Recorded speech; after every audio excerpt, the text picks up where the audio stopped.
first one, steps in using a blender. Number 1, look for a flat, dry surface to operate the blender.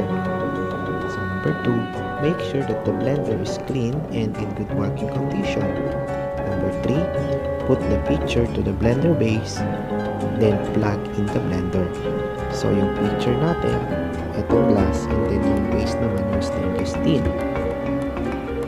Next, number 4, pour in the ingredients and close the lid tightly.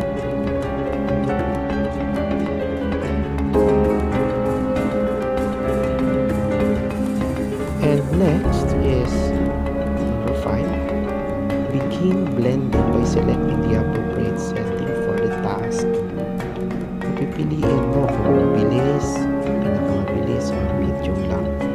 Then, use the secondary lid if you wish to add food, ingredients, or ice. And after that, number 7 is we have to clean the blender after use.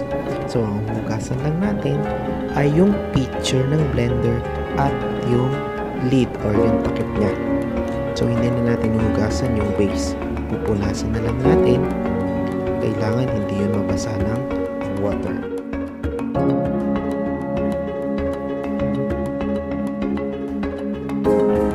And next, let us proceed with the steps in using a coffee maker. Number 1, make sure that the coffee maker is in good condition. Then next, you will add a coffee filter in the filter basket like what you saw in the picture. Then, next one is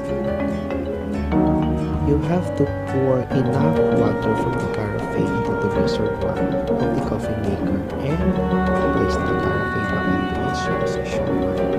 So lang naman, adjust the amount of coffee depending on how strong or weak you wish your coffee to be.